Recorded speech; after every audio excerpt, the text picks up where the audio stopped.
Bom, esse é o nosso quarto vídeo e eu quero falar hoje sobre um assunto que confunde muitas pessoas. Eu quero falar sobre salvação, vida eterna em Jesus Cristo, o Senhor Jesus, que não tem nada a ver com religião, com religiosidade. São coisas completamente diferentes.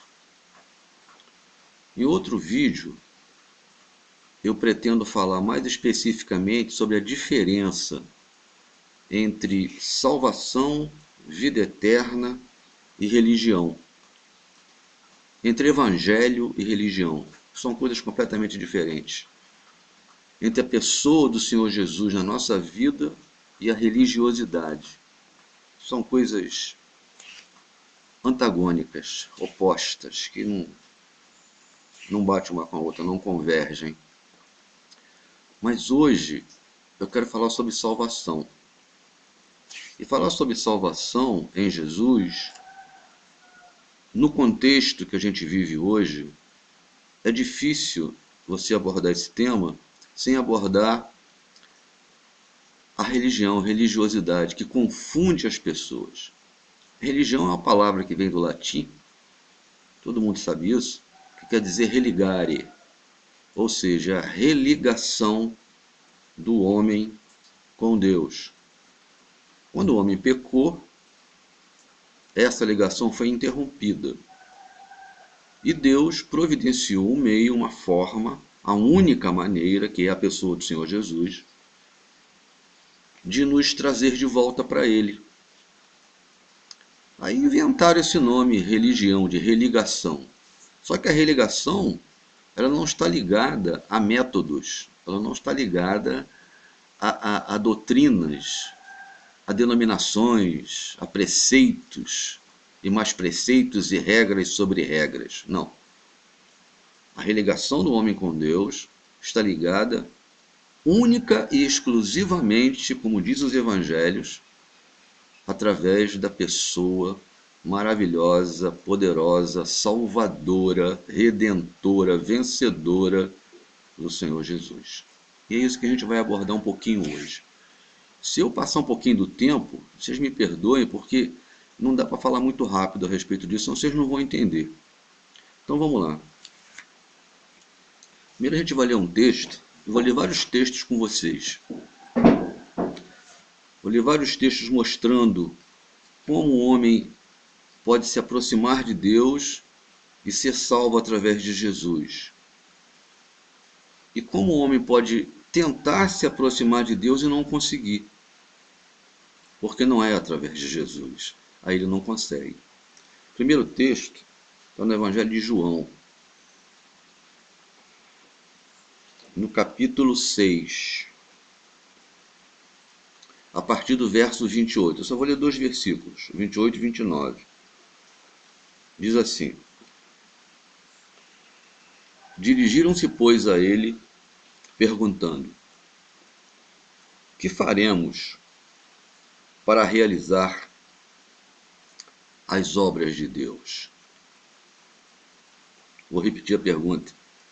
Os caras se aproximaram do Senhor Jesus e perguntaram para ele assim: Senhor, o que faremos para realizarmos as obras de Deus? Verso 29. Respondeu-lhes Jesus: A obra de Deus é esta, que creiais naquele que por ele foi enviado. Primeiro ponto. Os caras se aproximaram do Senhor Jesus e perguntaram para ele no plural. Reparem que a pergunta é feita no plural. O que faremos para realizar as obras de Deus? É isso que a religião faz. Coloca obras para serem realizadas. Se você fizer isso, você é salvo. Se você não fizer aquilo, você não é salvo. Se você vestir essa roupa, você vai ser salvo. Se você usar barba ou não usar barba, aí você pode ser ou não ser salvo. Se você cortar o cabelo, se você usar véu, se você subir a escada, se você acender vela A religião é assim, se você encher um copo d'água, e eles perguntaram para Jesus, porque naquela época não era diferente. O misticismo já existia. E hoje o misticismo encampa, infelizmente, até dentro das igrejas evangélicas, que tinham a responsabilidade de ensinar para as pessoas a verdade pura e simples: Jesus, Jesus, Jesus. Ele é o Senhor, ele é o Salvador. Acabou. Mas não. Inventam muitas coisas. Um dia a gente vai falar sobre isso, mas eu quero me ater a outro detalhe agora. E os caras perguntaram para ele: o que faremos para realizarmos as obras de Deus? Aí Jesus vira para eles, aquela serenidade que ele é peculiar. Eu podia usar o verbo no passado que ele era, mas ele é porque ele está vivo, ele é vivo. Ele é o Senhor da vida, que lhe é peculiar. E disse assim: a obra de Deus é essa, que creais naquele que por ele foi enviado. Ou seja, é simples. Eu vou dar agora outros exemplos para vocês, dentro da palavra de Deus. Porque as pessoas falam, falam, falam, mas não mostram a palavra. E eu não quero falar de mim, porque o que eu falar de mim não vale nada. Eu quero falar o que está na palavra. Eu quero ensinar para vocês o que a Bíblia diz, o que o Senhor Jesus deixou, o que os discípulos e apóstolos deixaram, o que o Espírito Santo fez com que pessoas escrevessem para nós. É isso que nos importa. O que fulano, beltrano, ciclano, que toca, que canta, que fala, que prega, isso não interessa para a gente, não. Se ele está falando do Evangelho, interessa para a gente. Se ele está falando dele ou de outras coisas, não tem valor nenhum. E as pessoas se encantam com isso e perdem o foco. E o foco é um só: o Senhor Jesus. Muito bem. Eu vou ler outro versículo para vocês.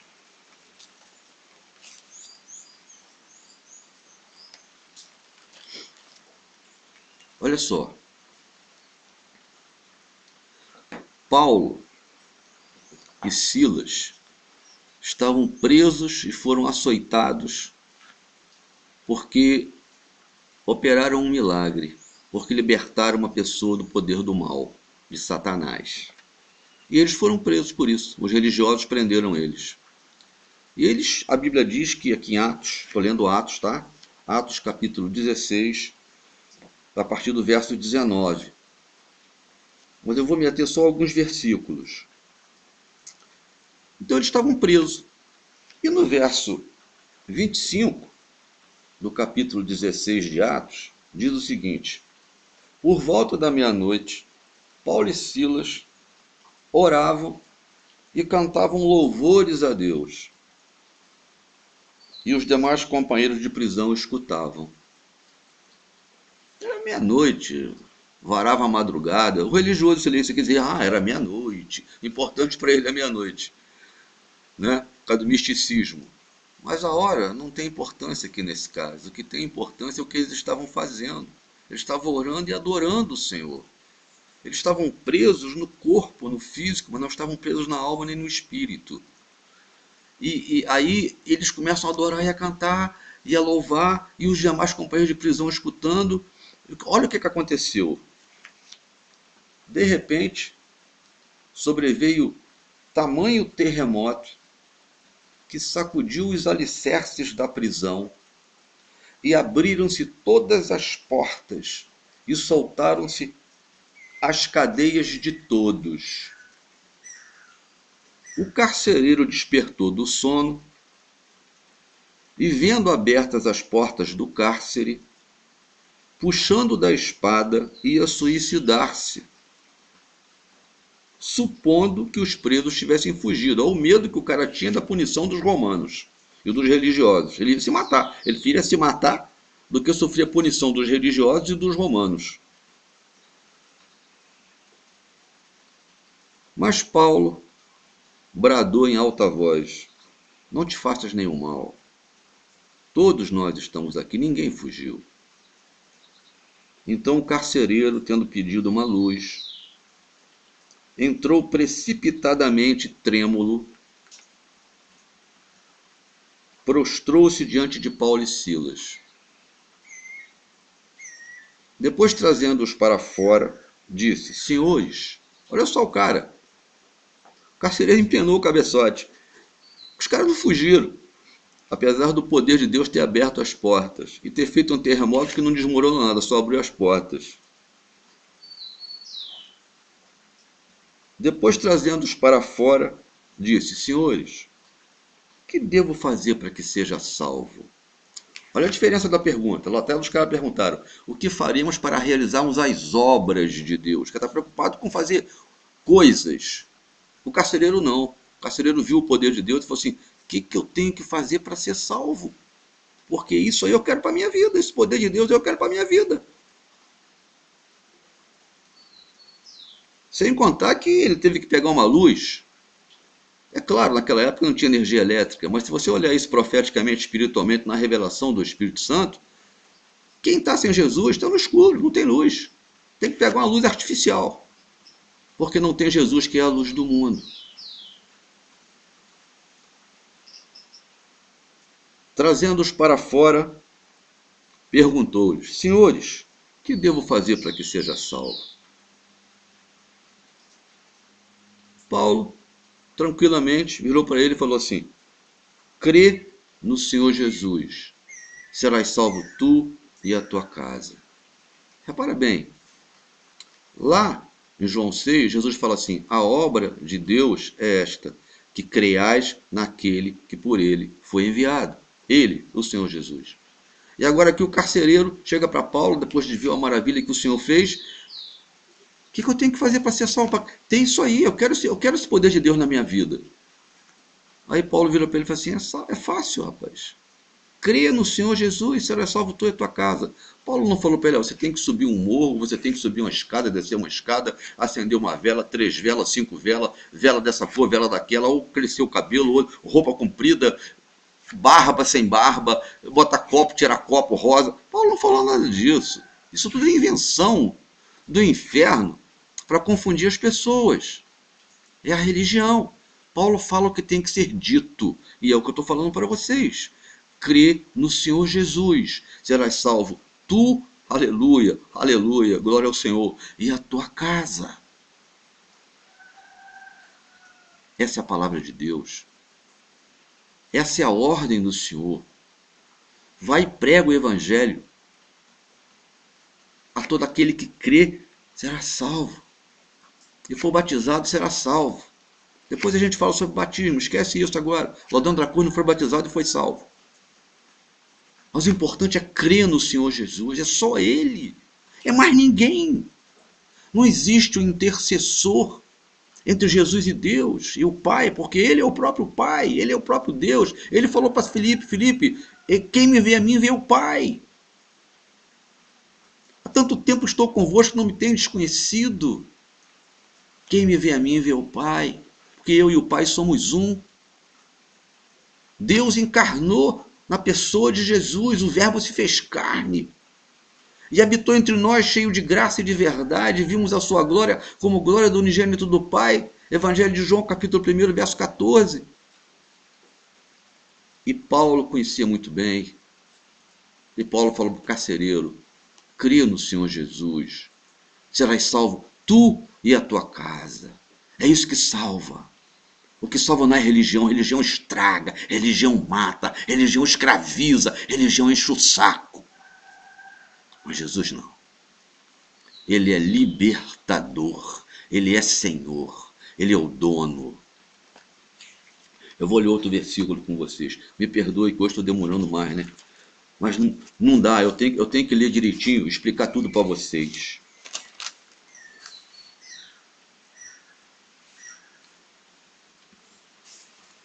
Carta aos Hebreus. Carta aos Hebreus, capítulo 9.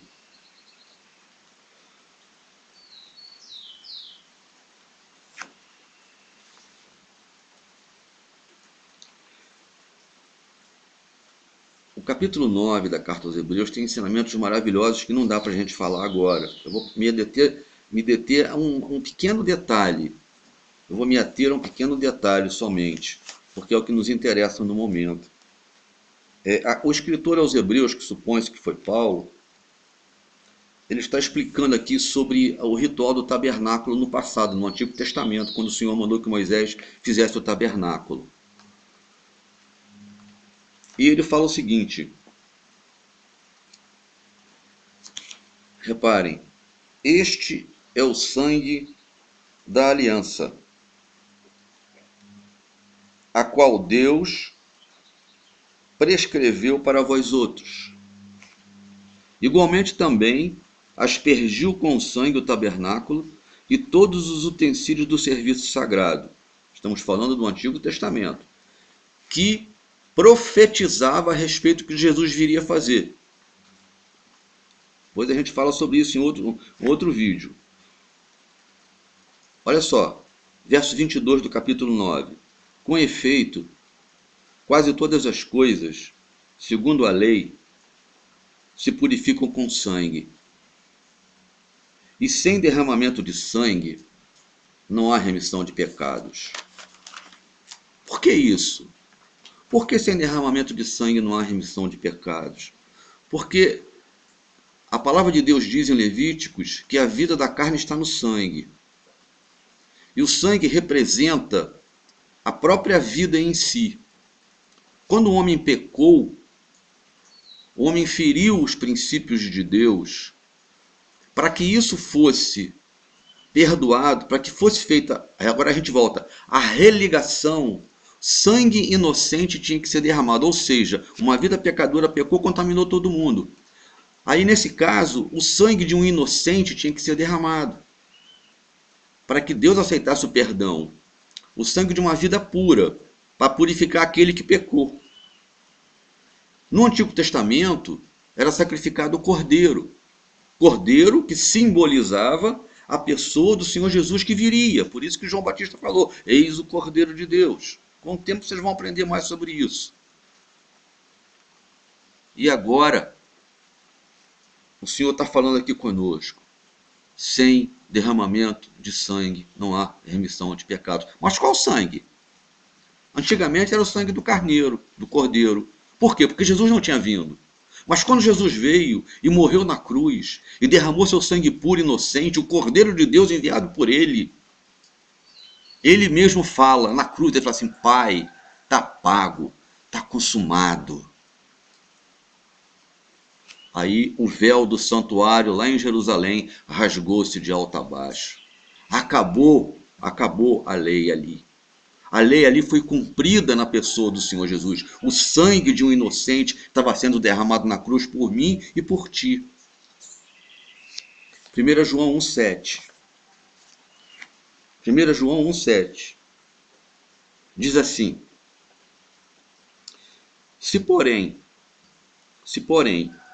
andarmos na luz, como ele na luz está, mantemos comunhão uns com os outros.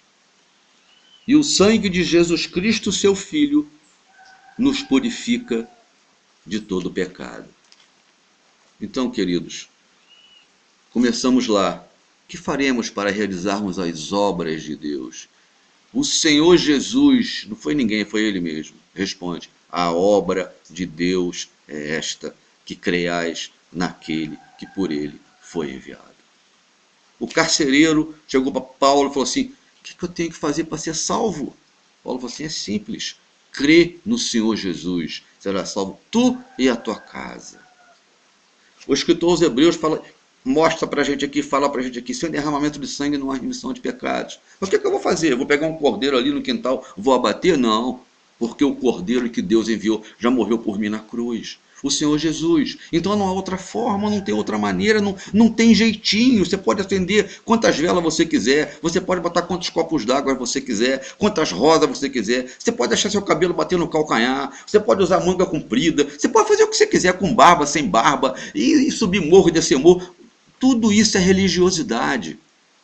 O que importa é crer no Senhor Jesus como único e suficiente Salvador. O que importa é saber que Ele é o Filho de Deus, que Ele veio, que Ele encarnou, o Verbo se fez carne, Ele morreu no meu lugar e no teu lugar. E agora, a palavra do Senhor nos fala aqui em 1 João 1,7, e o sangue de Jesus, seu Filho, é o único, não é outro sangue. não é outra pessoa. Não adianta tentarem substituir Jesus por José, por João, por Joaquim, por Pedro, por qualquer que seja o substituto. Não adianta. Ele morreu na cruz. Pai, está pago. Quem pagou foi ele. E o sangue dele nos purifica de todo pecado. Eu acho que até falei demais hoje, né? Mas é que é tão profundo, é tão lindo, é tão simples. Aí você vai dizer assim, mas puxa, então para eu ser salvo eu não preciso fazer nada. Não, não precisa não. Aceita Jesus como teu Salvador. Assim, Senhor Jesus, eu quero essa salvação. Mora em mim, habita no meu coração. Eu estou entendendo que religião não serve para nada. Eu quero andar contigo. Aí você vai pegar a Bíblia e vai ler os evangelhos. Só lê os evangelhos, esquece o resto. Lê só os evangelhos, o que Jesus fez, o que ele falou, o que ele ensinou. É só isso, é simples. Então a gente vai parar por aqui hoje e que o Senhor te abençoe e te guarde e que você ponha isso no teu coração. Jesus é o Senhor, Ele é o Cordeiro de Deus, Ele é o Salvador. Entendeu? Amém? E fica na paz.